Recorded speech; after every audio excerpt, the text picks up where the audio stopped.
क्या आपका वोट डालने का अधिकार खतरे में है?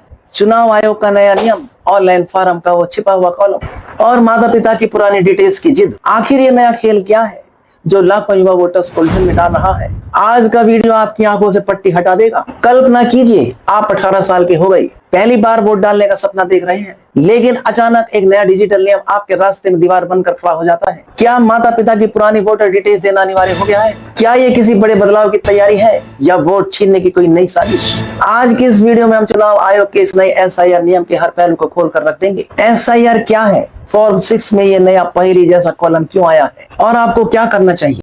अंत तक जरूर देखना, क्योंकि बात आपके वोट के अधिकार की है। और हाँ, वीडियो के अंत में मैं कुछ ऐसी बातें बताऊंगा जो आपको पोर्टल पर नहीं मिलेंगी। कहानी शुरू होती है 2026 से। भारत में चुनाव आयोग ने स्पेशल इंटेंसिव रिवीजन यानी SIR नाम का एक बहुत बड़ा अभियान चलाया है।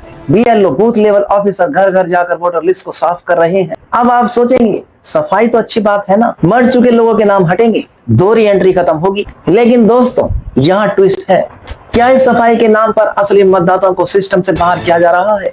पश्चिम बंगाल का उदाहरण लें, वहाँ 27 लाख से ज्यादा नाम काटे गए थे। बहुत से लोग चुनाव के दिन अपना नाम लिस्ट में ढूंढते रह गए और वोट नहीं डाल पाए। अब उसी SIR की जटिलताओं को नए वोटर से जोड़ दिया गया है। यानी अगर आपके परिवार की पुरानी डिटेल्स नहीं मिली तो क्या आपका नाम भी लिस्ट से गायब हो सकता है? यह एक बड़ा सवाल है। अब आता है असली धमाका। नए वोटर बनने के लिए फॉर्म 6 भरना पड़ता है। पहले ये एक सीधा साधा फॉर्म था, लेकिन अब ऑनलाइन फॉर्म 6 में पार्ट J और K के बीच एक नया डिक्लेरेशन फॉर्म जोड़ दिया गया है। ये फॉर्म आपसे आपके माता पिता या दादा दादी की पुरानी लिस्ट वाली डिटेल्स मांगता है। क्या आपका नाम पिछली SIR लिस्ट में था? क्या आपके माता पिता का नाम था? अगर आपने हाँ कहा तो आपको असेंबली, कॉन्स्टिट्यूएंसी, बूथ नंबर और सीरियल नंबर तक बताना होगा। सबसे बड़ी हैरानी की बात, ये नियम सिर्फ ऑनलाइन है, ऑफलाइन वाले फॉर्म में कॉलम नहीं है। सरकारी सिस्टम में एक ही काम के लिए दो तरह के नियम क्यों?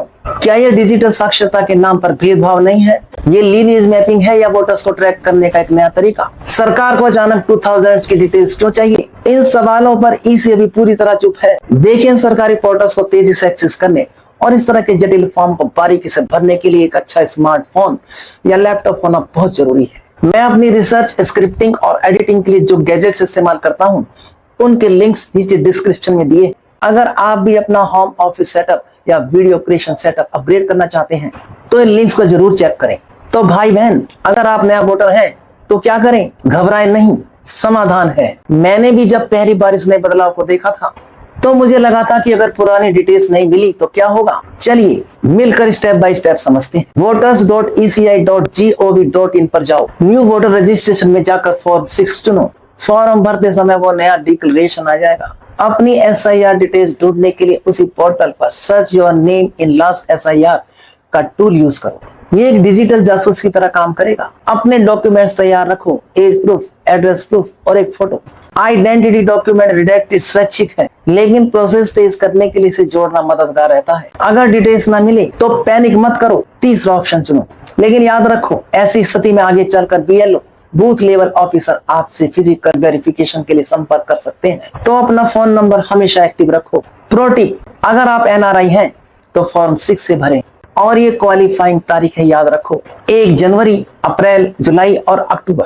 इन तारीखों के बाद ही आवेदन प्रोसेस होते हैं। दोस्तों, EC कहता है ये पारदर्शिता लाएगा, लेकिन सवाल तो उठेंगे ही। क्या बिना किसी कानूनी संशोधन के फॉर्म बदलना सही है? मेरी कुछ special tips. Number 1, family research.